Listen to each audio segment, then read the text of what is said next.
So now let's try to formulate what it means to actually come up with a curve-fitting equation. Essentially what we're going to start out with here is some x's and some y's, which may be vectors. And we're going to try and come up with a way of coming up with a function and figuring out the parameters of that function that give us the best fit between our parameters x and our output y. So let's define a couple of things first. Let's say that the equation that we're trying to predict here is going to be y is equal to some function phi, which is the dot product between some vector w and some vector x that we have right here. All right, and so essentially what this is saying is I have some input x and I have some output y that I want to predict. And I have an equation that I'm using to approximate the mapping from x to y. So what I'm saying is I can multiply x times w right here and get a value. Basically, the dot product between these two vectors is going to be a scalar product. And then I'm going to send that through some function sigma. And the function that I'm going to choose is actually called a sigmoid function, also sometimes called a logistic equation or logit function.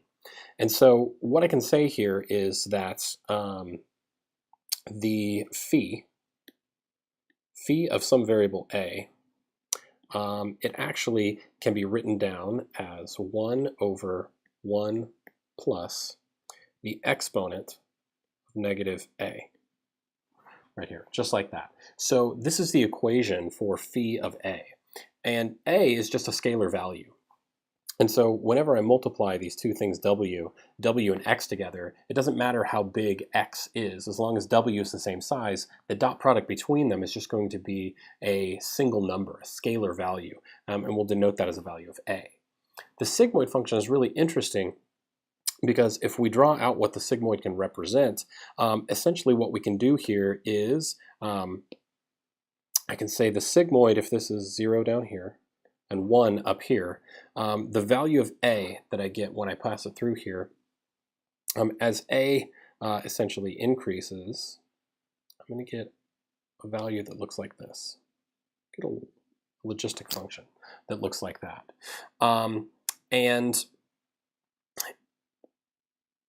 depending on some of the parameters that I put in here, I can actually control how sloped the value or how sloped this sigmoid becomes, right? So if I actually were to say multiply this by some factor right here, multiply this, I can actually get a slightly more sloped sigmoid function that happens right there. And so I can control that by the value that I'm multiplying a by.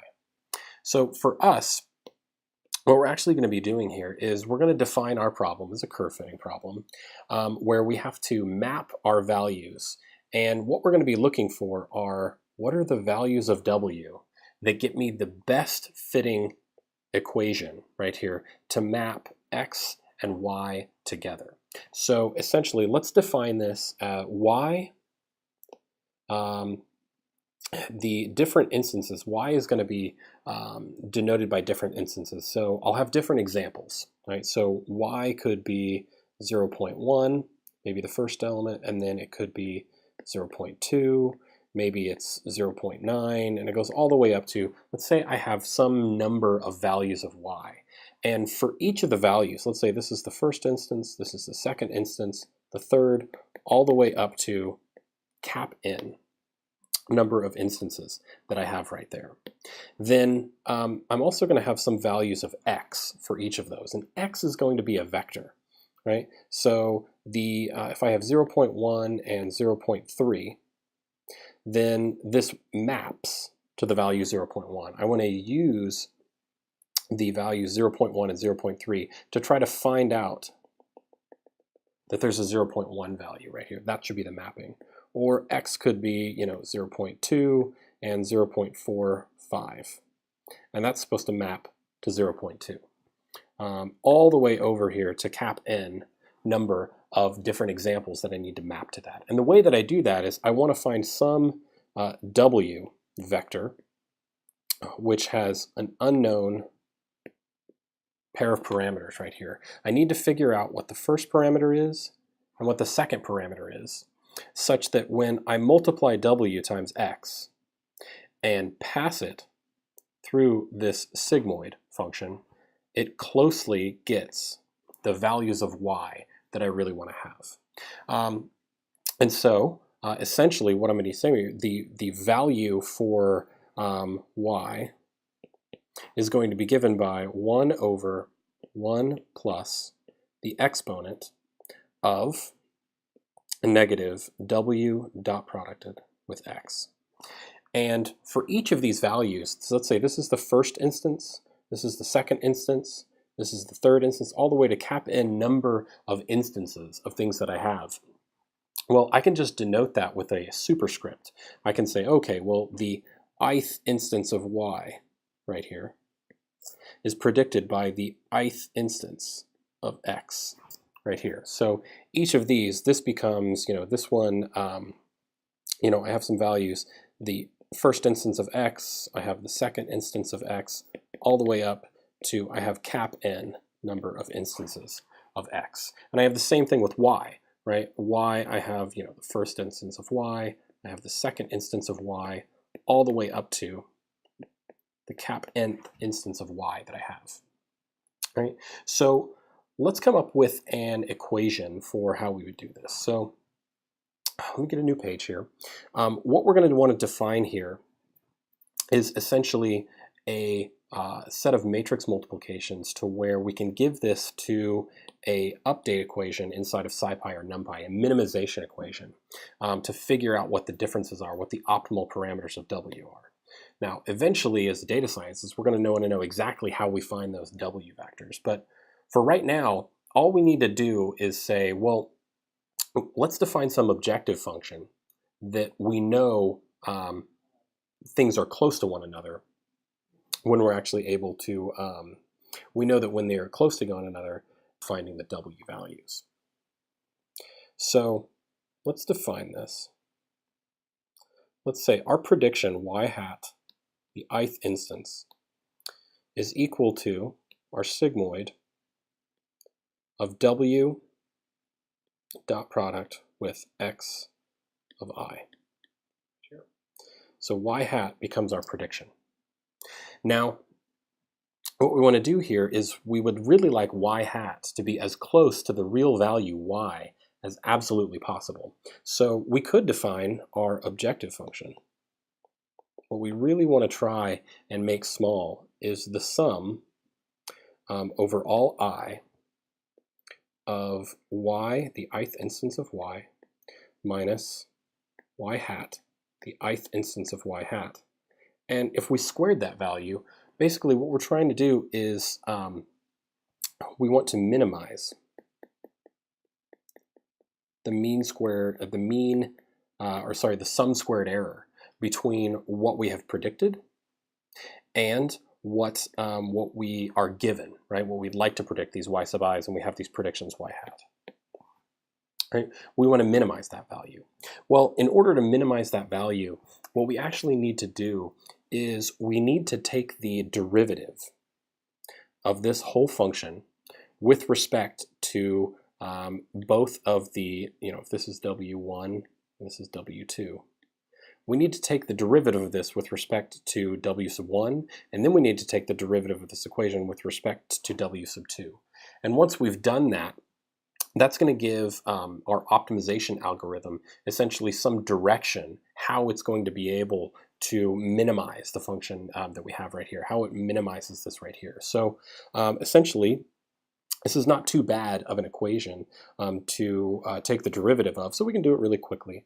And what we're going to say here is we need to take the partial derivative d by dw sub j that we have right here. And so this is going to be what we're using to take the derivative of our minimization function that we have right here. So let's do it.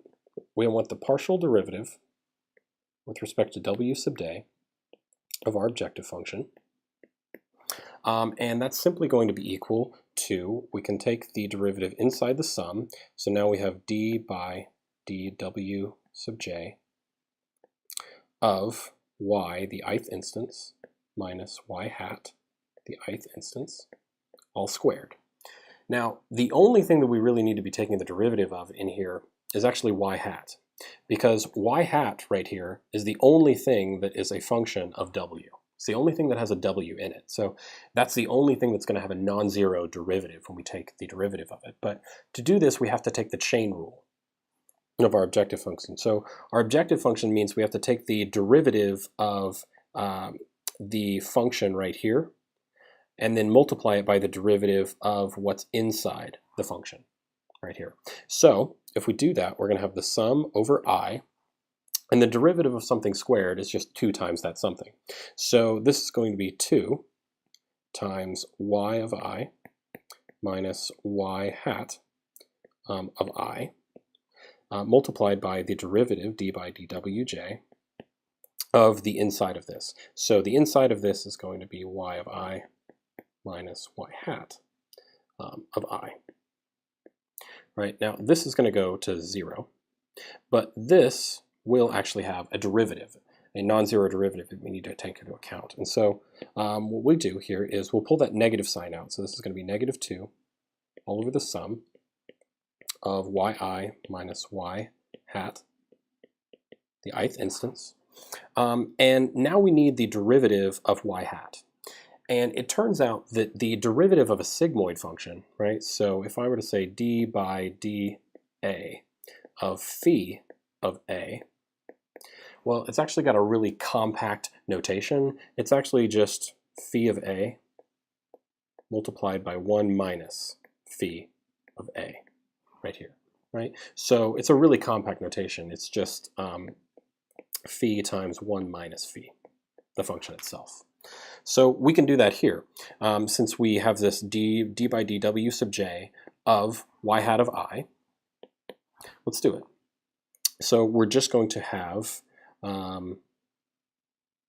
y hat, the ith instance, multiplied by 1 minus y hat, the ith instance, right there. So that's the derivative of this, our y hat function, because it was a value of phi. And then now we have to take the derivative of what was inside that. So we have to use chain rule again, right, to see what the derivative of the inside was. And the derivative of d by dw sub j of w dot product with x, the ith instance of x. Well, the only thing that's non-zero is when we multiply the jth row, or the jth index of w, times the jth index of x. So that ends up being, this will just, all of this will actually, let's see, all of this is just going to come down right here.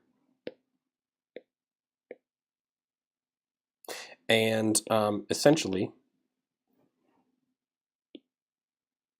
we are going to get, this is just x sub j, the ith instance, right? And so that is exactly the output that we wanted. So let me clean this up just a little. This is d by dw sub j. So this becomes the equation for the derivative that we want to be able to use inside of our equation.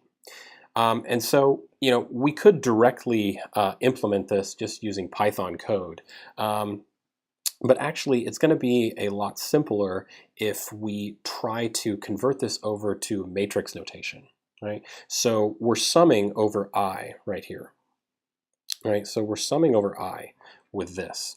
And we probably can make this notation a little bit more vectorized by putting it into NumPy notations. And that's what we'll do next.